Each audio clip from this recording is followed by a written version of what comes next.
We'll start with the next part of arithmetic progression. Let us revise once again what are the formulae we have written. The first formula we have discussed is Tn, that is A plus n minus 1 into D. The second formula we have written for the sum of n terms, that is n by 2 into bracket 2a plus here we write n minus 1 into D. Next one is about Sn, where the last term is also known to you. There we are using a formula T1 plus Tn, where T1 is the first term and Tn is the last term. See, entire chapter is based on these three formulae only. So basically what you have to do is, we have to select the question properly, decide which formula effectively can be used, and we can write it properly. Now there is one question which we will discuss here. Suppose they have given 19th term of an AP, they have given it as 52. 19th term is 52. Then they have given 30th term is 128. 30th term, that is 38, that is 128. Again I repeat, 19th term of an AP is 52 and 30th term is 128. Find the sum of first 56 terms. Find the sum of first 56 terms. Now see, Tn is given to you. So I will write Tn formula first. It is A plus n minus 1 into D. Now here T19th given to you, so I will write T19, that is equal to A plus, it is 19 minus 1 into D. What happens here? We are going to get one linear equation. T19 is 52, this is A plus 18D. But as we know, this is not a standard form. So what we do is, we write A plus 18D is equal to 52. Now I can write it like this. This is my first equation. Again I write the formula. Tn is equal to A plus n minus 1 into D. Now we can write T38, that is equal to, I can write this as A plus n minus 1, that means 38 minus 1 into D. The value of 38th term is 128, that is equal to A plus 37D or not. Now we can write A plus 37D is equal to 128, and that is what we consider as your equation number 2. Now when you are getting these two equations, see the strategy in this. Normally, what is to be the normal procedure? These equations we have to solve simultaneously, get the values of A and D, and we go ahead to calculate this. Let us work on that formula in a more better way. Now A plus 18D is given as 52 and A plus 37D is coming as 128. Now if you add this, just add these two equations. What will happen? A plus A becomes 2A plus this, when you add, the answer is 55D. Is it going to be 180? Are you getting it? You are going to get the answer for that as, now here we are not getting any value of A and D. Please remember this. This is more important step. These questions are designed questions. So instead of getting the A and D values and going in a normal routine, I am totally using this different logic. Now you have to write the formula for Sn. Now, if you know the last term, then we can use this. But here we are not knowing the sequence as such. Here they have given just term numbers. So I am writing this formula n by 2, then 2a plus n minus 1 into d. Now what they have asked, what is expected? They have asked you the values sum of 56 terms. So I can write 56 upon 2. That is the value of n I have written here as 56. Then 2a plus this is 56 minus 1 into d. So now we can write S matlab sum of first 56 terms of NAP. We can write 56 upon 2, that is 28. Then it is 2a plus this is 55d or not. And remember one thing, that this value, instead of knowing the individual values of A and D, we know the value of this group. So what we have to do is, we have to substitute this value here, and that is going to be 28 multiplied by. We don't know the individual values of A and D, but this is the exact group we know here. The answer is 180. So basically what we have to do is, we are supposed to multiply this 180 and 28, and we can write the answer for that as S56. The answer of that is going to be 5040. I hope so you have finished this in the same way. Please try to remember these questions, because these are the typical questions from the textbook. Chances of these questions is more in the text. Whatever algebra paper, whatever prelims you are going to write for schools, and definitely for the board paper also, you should be thorough with these questions. Rest of the questions from the textbook are easier, but these are the questions where you need to take this approach only. So what I have done, I have added these equations, and this is applicable only for this number, because the addition of this number is coming as 55, which is 1 less than the required. Suppose they ask you what is the value of S100, then you would have not used this method. Then you have to go for the values simultaneously. We have to solve this. After that, what you have to write? We have to solve these two equations simultaneously to get the values of A and D, and then you have to substitute the value of N, value of A and value of D here to get the final answer. I hope this particular question is clear to you. Okay, we'll take the next part now. Pause kara. We'll start with, we'll take one more sum of this kind. See here, in an arithmetic progression, these are all word problems now. Sum of 3 consecutive numbers. Correct? They have given 3 consecutive terms of an AP. Now remember one thing, that whenever they are talking about 3 numbers in AP, they can give you, there are certain questions in the textbook which are related with this. So I am just giving you the data, what to assume. If they are discussing about 3 numbers in AP, then we can consider the numbers as A minus D, A and A plus D. If you are talking about 4 numbers, then it is going to be A minus 3D, then it is A minus D, then A plus D and A plus 3D. If you are talking about 5 numbers, then it is A minus 2D, then it is A minus D, then A plus D and A plus 2D. See, these are the standard assumptions. Now, if you do this, what is the advantage? Many times they give you the numbers, that sum of these numbers and so and so. Now you tell me, if you add all these numbers, then D will be eliminated, so directly you can get the value of A.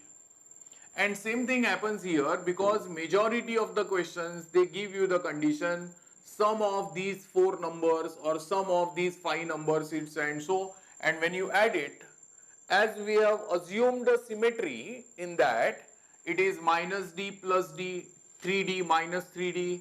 So what will happen? This will be eliminated from the sum when you add it, and you get the answer directly for this 4a. So here also the same thing happens. What happens here? The sum of three consecutive numbers is 27 and their product is 504. So I will assume let the numbers in arithmetic progression. But here what I should write? Let three numbers in arithmetic progression be a minus d, then what? A and a plus d. This is our assumption when it comes to three numbers. Now see the first condition what they have given. Sum of three consecutive numbers in an AP, that is 27. So I am writing first condition here, a minus d, then a plus d, that is equal to 27. So what will get cancelled over here? This d part gets cancelled. A plus a plus a. The answer is going to be 3a, that is 27. Therefore, the value of a is coming as 9. Now we have got the value of a. Now what happens? They have to give the second condition because d is also required. See this condition now. Their product is 504. So I am writing here a minus d, then a plus d is going to be 504. Now we will substitute the value. It is 9 minus d, then 9 plus d. That answer is going to be 504. Now these terms, they are related with one formula. A plus b and a minus b, the answer is a square minus b square. So this answer is going to be, I will rewrite this, is 9 minus d, 9 plus d, that is equal to 504 upon 9. This 9 is transferred on the other side. Now this answer is 81 minus d square. This one is going to be 9 5s are 45. Is that right? So it is going to be 9 6s are. Now we have to write 81 minus 56 is going to be d square. So your answer of d square, you are going to get it as 25. And that's why the value of d is coming as plus or minus 5. Remember one thing, they have not given you whether it is an increasing sequence or decreasing sequence. So we have to deal with plus minus. Now how to write the answer directly? Please see this. This is normally we have to do when you write the final answer. There are three numbers expected, a plus d and a minus d. The value of a we have got as 9, so I am writing 9 here. Now the first one, I consider the value of d as 5 and the value of d as minus 5 here. Now how to go ahead with that? A value is 9, 9 minus d, d is 5, so this value will be 4. And 9 plus 5, this value will be 14. What about the next? If I consider the value of d as minus 5, it is going to be 9 minus 5, 9 plus 5, 14, and 9 plus minus 5, the answer is going to be 4. Therefore, the required numbers, we have to write the answer as required numbers are either 4, 9, 14, or we have to write this sequence. This is increasing sequence, or it is 14, 9, 4. This is decreasing. In fact, these kind of questions you expect in the exam. This is also one of the important lesson from your syllabus. Majority of the questions, they are related with term number. I am taking one more probable question now according to me. These questions are based on your three formulae only, Tn, Sn, and they use that logic. Now the question may be asked to you which you may feel that it is difficult. See, I know that these calculations are to be done systematically. If you do that with proper understanding, even if the question is lengthy, you will be in a position to solve this even in the exam time without any fear within 5 minutes. I will take one more question which is related with AP. They have not asked this question up till now, but then there is a chance that this question may be asked to you for your exam. So better you prepare that question from board's point of view now. We'll take that question. Okay, we'll go for the next question now. This is one of the important question for this year board's paper. Sum of P terms of an AP is equal to sum of Q terms of an AP, then show that the sum of P plus Q terms is 0. See here, you just understand how I am writing it step by step. Now once you practice it in the same way, you read that sum of P terms of an AP. If it is sum of N terms, we write Sn, no? So sum of P terms means we have to write S suffix P is equal to sum of Q terms of an AP. Now what is the formula for Sn? It is N by 2. So here we are going to write down this as P by 2 into bracket 2A plus, here in the bracket we write N minus 1 into D.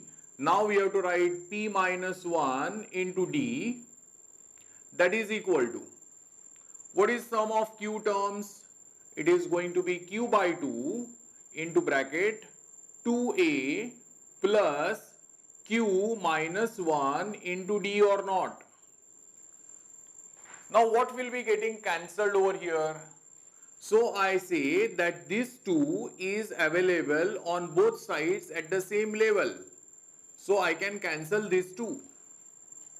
And now we have to write down this part further, P into bracket 2A plus, this is P minus 1 into D, that is equal to Q into bracket 2A plus, I can write Q minus 1 into D. Let us go ahead. Now I will open the bracket. When I multiply this, the answer is 2PA. When I multiply this, I am opening the brackets here. It is plus P into bracket P minus 1 into D. That is equal to, similar to this, it is 2QA. When I multiply these two, then it is Q into bracket Q minus 1 into D. Let us rearrange the terms accordingly now. See, this rearrangement is important. If I transfer this content on the left, it is going to be 2AP minus 2QA. Is that clear to you? After that we have to write this plus P into bracket P minus 1 into D, then this is also transferred there. So minus Q into bracket Q minus 1 into D, that is equal to 0.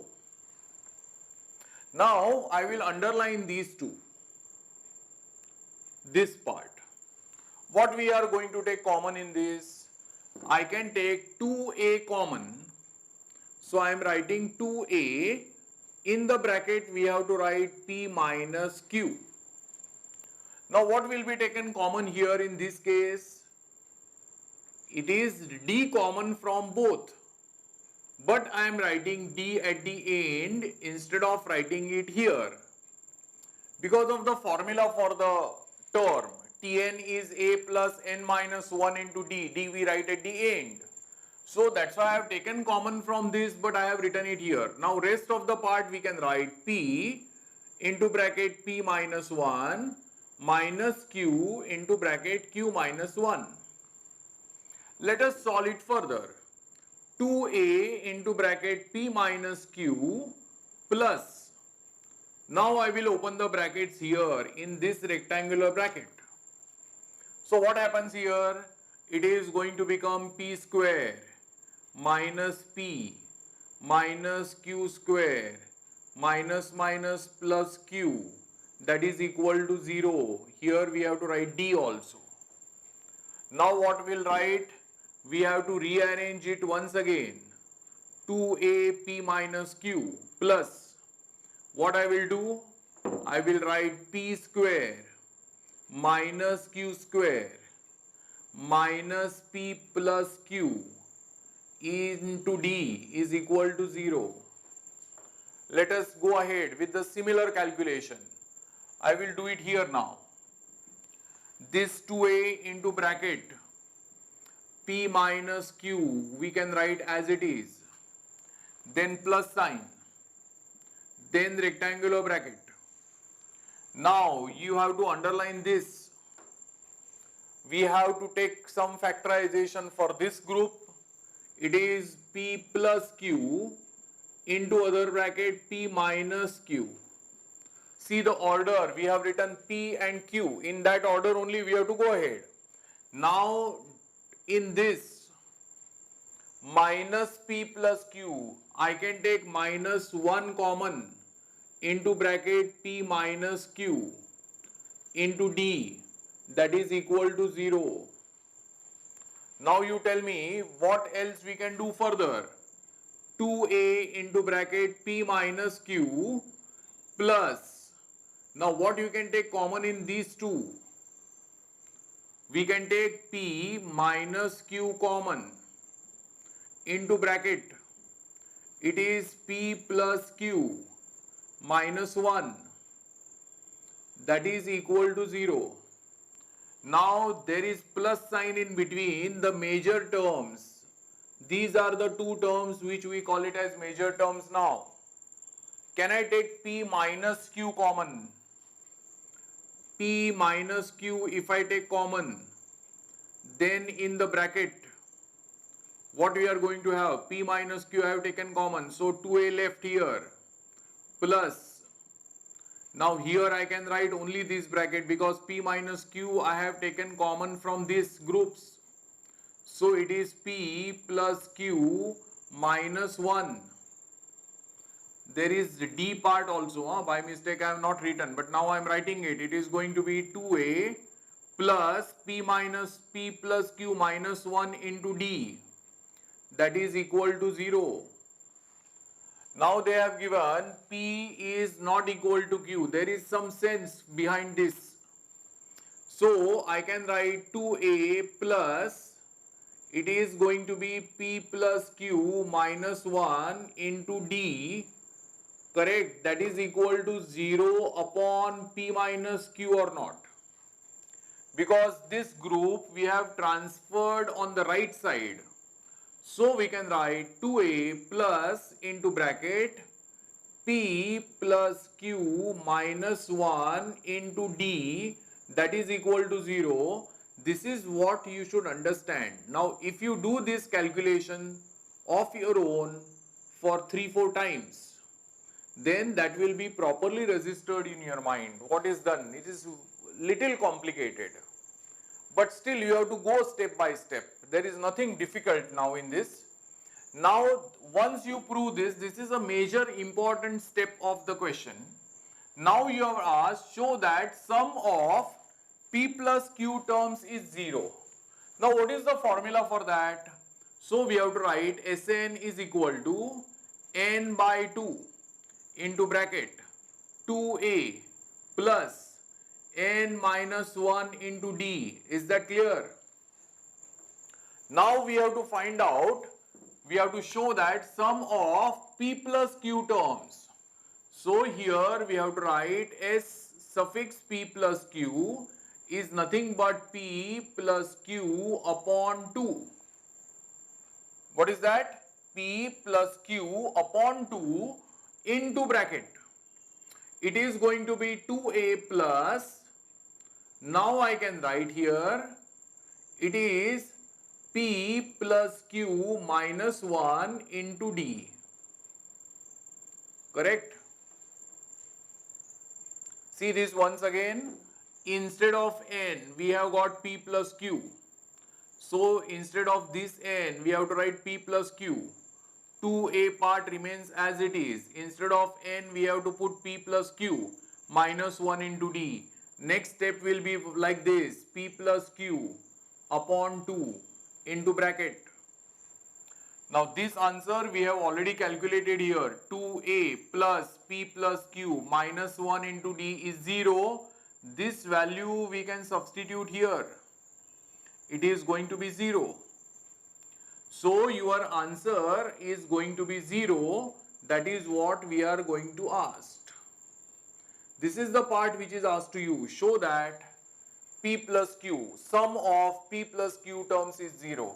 See this part once you prove, nothing is difficult. This question is definitely expected for 4 marks. I hope this calculation is clear to you. These are all important topics which we are supposed to complete when you revise your chapter arithmetic progression. Now if you focus on whatever I have discussed in these 2 sessions, that is more than enough for the boards. Concentrate more on this sum. There is one more sum immediately after that. I think that is also having a same calculation further. Later on you can try it of your own. We'll discuss now in the next session on the next topic. This chapter stands now, this chapter according to me, this chapter is whatever we have discussed in this chapter is enough for board preparation. We'll take the remaining part next in the next session.